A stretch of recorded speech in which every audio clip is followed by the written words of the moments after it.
S'il a su garder son calme depuis la reprise de ce le capitaine Moussa il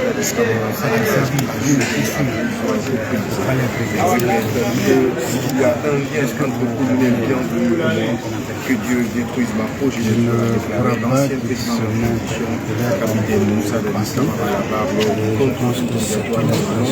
un de ses conseils, ce que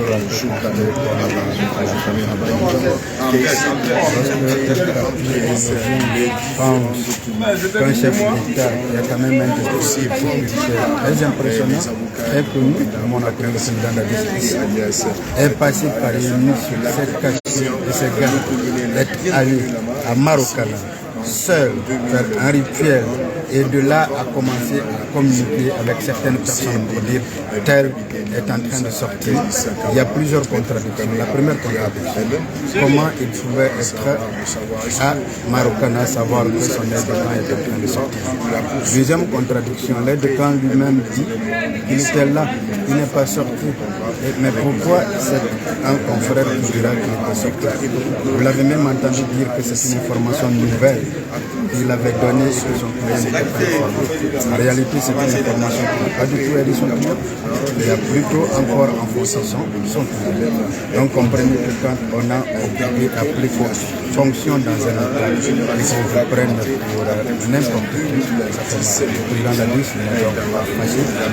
Il est quelqu'un d'exprimer comme une insulte à la fonction. Alors, vous avez même tenté de démontrer tout de suite qu'il n'est pas lié à Kalea. Vous voyez que dans un pays, un président ne recrute pas. Il y a un ministre de la Défense nationale dont la mission est justement de recruter.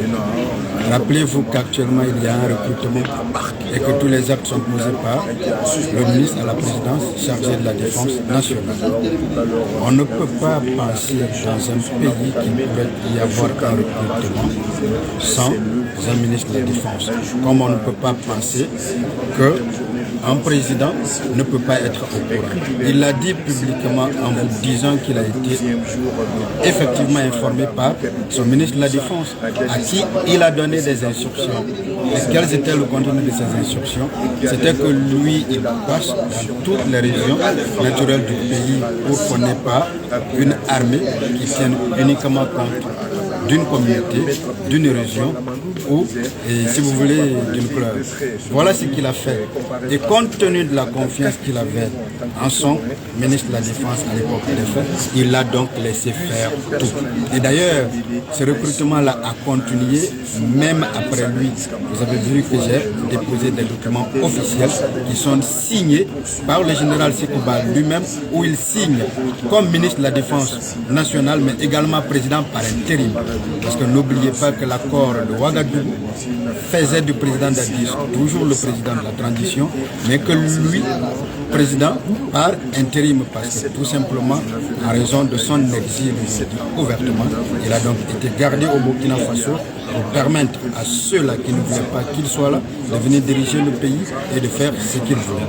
Donc c'est donc incompréhensible que ce ministre de la Défense ne soit pas là, alors que tout porte à croire que tout a été fait par lui, du début à la fin. Maître, on vous a voulu présenter des documents officiels, qu'est-ce que vous avez voulu renvoyer? J'ai juste voulu renvoyer au-delà des déclarations du président d'Addis, au-delà de ce que chacun peut dire. La parole, elle s'envole et il reste. On dit en latin verba manent scripta, verba volent scripta manent. Ces documents sont là, ils sont écrits, ils ne constituent pas de simples propos.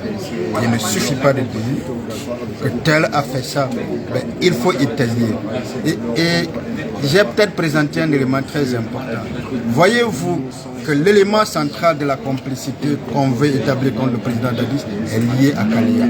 On veut faire comprendre que c'est lui qui a recruté les gens, c'est lui qui a envoyé les gens au stade, c'est lui qui a fourni des camions, c'est lui qui a fourni des armes. Mais voyez-vous, c'est seulement le 24 novembre 2022, soit un mois environ, c'est-à-dire 4 jours, un mois, que le parquet a écrit pour avoir des éléments à charge contre lui. C'est déjà dangereux que l'on vienne à un procès sans aucun élément et que ce soit en cours de procès que l'on cherche. Malheureusement, le document qui a été fourni, vous savez, le crime n'est jamais parfait. Non seulement il est faux, parce que celui qui l'a établi, et je vais parler de lui dans mes plaidoiries, un certain Tal, celui qui l'a établi ne s'est pas référé. Parce qu'il devrait tout simplement comprendre qu'on est nommé directeur du centre à Kaléa, que par décret du président ou par arrêté du ministre de la Défense nationale ou par décision ou du chef d'état-major des armées ou du chef d'état-major particulier, à l'époque le général Baldé. Mais il sort un chronogramme tapé à une machine et il écrit pour dire voici ce qui s'est passé en insérant le nom de Bienvenue pour lier tout simplement monsieur Bienvenue le président. C'est un mal, malheureusement, c'est le mal que notre pays vit, que des gens tapis sous l'ombre cherchent à faire du mal à des personnes simplement parce qu'à un jour, à un moment donné de l'histoire de la vie, ces gens ne leur ont pas peut-être été dociles comme ils ont dit. Et d'ailleurs, c'est un document faux et nous nous réservons le droit de déposer plainte contre la personne qui les a communiqués. Parce que nous pensons que nous avons d'ailleurs deux versions. Une autre version où on a totalement effacé les noms de Bienvenue et autres. Cette personne qui l'a fait doit s'attendre peut-être à répondre de ses actes. Et ce sera fait dans les jours.